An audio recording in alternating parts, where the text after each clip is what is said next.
To all, I hope so you are doing well. My name is Renu.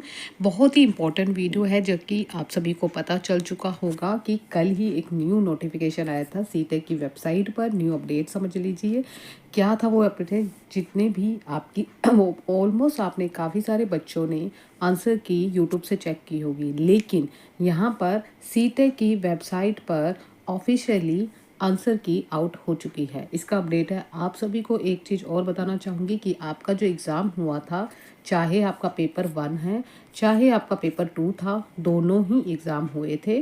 और exam कब हुए थे? 7 फरवरी और 8 फरवरी को आपका एग्ज़ाम हुआ था। आप सभी ने ऑलमोस्ट आपको पता है, ठीक है। अब आते हैं कि जो भी आंसर की हमारी आई है वो कैसे चेक करनी है। स्टेप बाय स्टेप हम इसको सीखेंगे। सबसे पहला है कि आपको मैं लेके चलती हूँ सीटेक की वेबसाइट पर, जहाँ पर आपको चेक करना है कि किस तरीके से आपको आंसर की और ओ मेरिट शीट जो आपकी है उसको कैसे डाउनलोड करके चेक करना है। ये आप सभी को सीटेक यहाँ पे टाइप करना नहीं पड़ेगा, यहाँ पे सीधा लिखना पड़ेगा सीटेक। सीटेक डायरेक्ट सर्च पे करेंगे क्लिक, सबसे ऊपर टॉप पर ही लिखा आ जाएगा CET सीटेक। थोड़ा सा नेटवर्क, ठीक है। फर्स्ट ऑफ ऑल सबसे पहले ये इंटरफेस खुल गया सीटेक की वेबसाइट का। जिन बच्चों को फर्स्ट टाइम देख रहे हैं उनके लिए स्पेशली बता रही हूँ। सीटेक जो सेंटर एलिजिबिलिटी टेस्ट है, आप सभी को यहाँ पे नीचे स्क्रॉल बार में स्क्रॉल करना है। सबसे ऊपर ही टॉप पर आपको क्लिक करके दिखा देती हूँ, ये लिखा अप्लाई फॉर दी सीटेक फरवरी 2 की challenging and download scanner image for OMR sheet, ठीक है। इसकी लास्ट डेट है कि आप यहाँ इस लास्ट डेट से पहले पहले ये चीज़ डाउनलोड कर लेना। स्टेप बाय स्टेप बताऊंगी, ठीक है। हम इस पर क्लिक करते हैं। सबसे पहले इस पर क्लिक किया। क्लिक करने के बाद इस तरीके का इंटरफेस ओपन हो जाएगा। ओपन होने के बाद आप सभी को नीचे स्क्रॉल बार करना है, स्क्रॉल करना है। स्क्रॉल करते ही यहाँ पे ये ऑप्शन दे रखा है रेड कलर का लिखा हुआ, ठीक है। आपको इस पे जिन जिन बच्चों ने सीटेक एग्ज़ाम दिया था इस पर क्लिक करना है। मैं क्लिक करके भी आपको दिखा देती हूँ। इस तरीके से आपको ये इस क्लिक करने के बाद यहाँ पे कैंसिल नहीं करना, ओके करना है। ओके करने के बाद इस तरीके का इंटरफेस ओपन होगा। इस इंटरफेस को ओपन करने से पहले आप सभी को पता है कि आपका जो एडमिट कार्ड था उसमें रोल नंबर लिखा हुआ होता है। रोल नंबर यहाँ पे मेंशन करना है इस बॉक्स के अंदर। देन आपका जो भी डेट ऑफ बर्थ होगी, देन उसके बाद ओपन करना है, ठीक है। लॉगिन पे क्लिक करना है। लॉगिन पे क्लिक करने के बाद आपका जो है दो आपकी क्या कह सकते हैं आंसर की आएगी। देखो यहाँ पे अगर पेपर 1 है तो वो भी आ जाएगा। जब सपोज किस किस बच्चों ने पेपर 1 दिया होगा, कुछ कुछ बच्चों ने पेपर 2 दिया होगा, लेकिन हो सकता है कुछ कुछ बच्चों ने दोनों ही पेपर दिए होंगे, बहुत पेपर दिए होंगे, तो दोनों की ही आंसर की आएगी, ठीक है। आंसर की डाउनलोड कर लेना। साथ ही साथ वहाँ पे OMR शीट भी होगी, वो भी डाउनलोड कर लेना। अब सेकंड स्टेप आता है कि हमें चेक कैसे करना है। आपके पास 2 गैजेट होने चाहिए, या तो आप लैपटॉप ले लीजिए या मोबाइल ले लीजिए, या तो फिर आप क्या करोगे, यहाँ पे जो आंसर की होगी वहाँ पे आपको देखो जो भी आपकी शीट होती है ना, जो भी आपको OMR शीट में जो भी आप उससे पहले जो आपको बुकलेट दिया जाता है जिसमें लिखा होता है सेट कोड नंबर लिखा होता है, A लिखा होता है, कभी B लिखा होता है, C लिखा होता है। तो ऐसे ही आंसर की के ऊपर भी सेट लिखे होते हैं। सेट नंबर A कोड जो दिए होते हैं वो लिखे हुए होते हैं। उस कोड को मैच कर लेना अपनी आंसर की से। जब आंसर की डाउनलोड करोगे तो आंसर की जब आप डाउनलोड कर लोगे तो आंसर की में ध्यान से सुनिए कि आंसर की में जो भी आपके 1 से लेकर सबसे पहला हमारा हमेशा CDP पेपर होता है। ध्यान रखिए, पेपर 1 भी सुन लीजिए, पेपर 2 वाले भी सुन लीजिए। CDP होता है सबसे पहले 1 से लेकर 30 क्वेश्चन तक आपके क्या होंगे, CDP क्वेश्चन, ठीक है। CDP क्वेश्चन होंगे, इसको मैच कर लेना। वहाँ तो सबका सेम ही होता है, सिर्फ सेट नंबर ध्यान रखना कि आपका कौन सा सेट था, D था, A था, B था, जो भी आपको मेंशन कर रखा होगा ऊपर।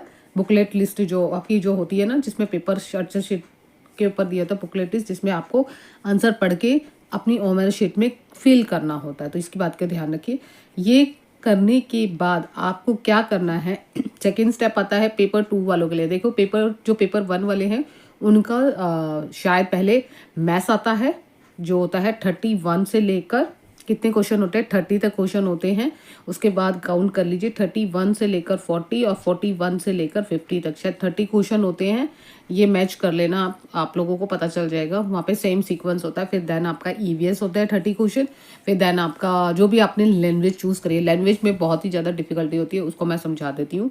ये सीक्वेंस है। ऐसे ही पेपर 2 की बात करती हूँ। अगर मैं पेपर 2 की बात कर रही हूँ तो आपके पेपर 2 में सबसे पहले 1 से लेकर 30 तक सीडीपी होती है। एंड देन उसके बाद आपका जो भी सब्जेक्ट है, सपोज आपका मैथ्स और साइंस है तो मैथ्स और साइंस के दोनों मिला के 30 क्वेश्चन होते हैं। तो 31 से लेकर 60 के बीच में जितने भी क्वेश्चन होंगे वो मैथ्स और साइंस के होंगे। याद रखिए, मैथ्स और साइंस का पोर्शन इस तरीके से दिया गया था, क्योंकि आपके क्वेश्चन में दिया होता है, क्वेश्चन बुकलेट में।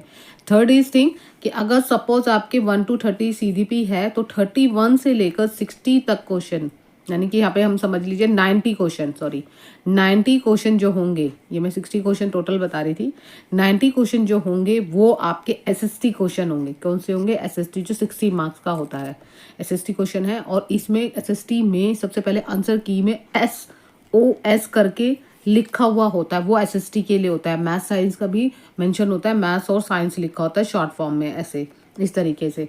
तो एसएसटी वाले ध्यान रखना कि इस चीज़ को जो भी मैच कर रहे हैं तो SOS लिखा हुआ होगा, वो एसएसटी के लिए होते हैं, उसमें कोड दे रखा होता है और उससे 31 से 90 तक मैच कर लेना। Second thing as a language sorry, language की बात करते हैं। अगर सपोज आपने लैंग्वेज 1 में हिंदी लिया, एग्जाम्पल के तौर पर मैं बता रही हूँ, लैंग्वेज 1 में हिंदी लिया है तो हिंदी लेने के पास जो आपका सबसे पहले बुकलेट में हिंदी लैंग्वेज दी होगी तो वहाँ से आपको चेक करना है 191 से लेकर आपका 120 तक हो गए क्वेश्चन, ठीक है, 91 से लेकर 120 तक। उसके बाद लैंग्वेज 2 चूज़ करनी है। लैंग्वेज 2 होगी तो आपका 121 से लेकर 150 क्वेश्चन जितने भी होंगे वो लैंग्वेज 2 होगा। सपोज इंग्लिश है, ऐसे ही आपका सपोज अगर लैंग्वेज 1 में आपने इंग्लिश चूज़ कर रखा है तो लैंग्वेज 1 में इंग्लिश देखना है कि यहाँ से यहाँ तक इंग्लिश चूज़ करनी होगी, दे रखी होगी। और लैंग्वेज 2 में हिंदी दे रखी होगी तो हिंदी भी 121 से 150 तक चेक करनी है। इसके अलावा आपको लगता है कि मेरे से मैच नहीं हो रहा, आपको क्या करना है, अपने क्वेश्चन को देखना है, बुकलेट जो दे रखी है आपकी उसको देखना है और उसको देखने के बाद 31 से लेकर 60 तक आप मैच कर लोगे। उसके बाद लैंग्वेज में कंफ्यूजन नहीं होना, क्योंकि अगर आंसर की में गलत मैच किया तो आपके सारे क्वेश्चन आपको लगेंगे गलत गलत गलत। तो इस चीज़ का जरूर ध्यान रखिए कि हिंदी और लैंग्वेज इंग्लिश और इसके अलावा अदर लैंग्वेज चूज़ करी है तो उसका भी ध्यान रखिए। सपोज आपने लैंग्वेज, अदर लैंग्वेज के लिए भी बता देती हूँ, लैंग्वेज 1 में आपने हिंदी चूज़ करा है तो हिंदी जो भी चूज़ करी होगी वो 91 से लेकर आपकी 120 क्वेश्चन होंगे। देन उसके बाद सपोज आपने, मैंने एग्जाम्पल पे संस्कृत लिया, इंग्लिश की जगह मैंने संस्कृत ली है तो संस्कृत के लिए लैंग्वेज 2 में चेक करना है, उसी में बुकलेट में ही होता है, अलग से आपको चेक नहीं करना। लेकिन बहुत सारे बच्चे पिछली बार अभी जो वीडियो दिए उनको संस्कृत का अलग से मिला गया था, जो भी मैं बता रही हूँ, जो मेरे बच्चे स्टूडेंट्स थे तो उनके लिए लैंग्वेज 1 जो 2 है संस्कृत के लिए वो अलग से बुकलेट दिया था, उसमें चेक कर सकते हैं, ठीक है।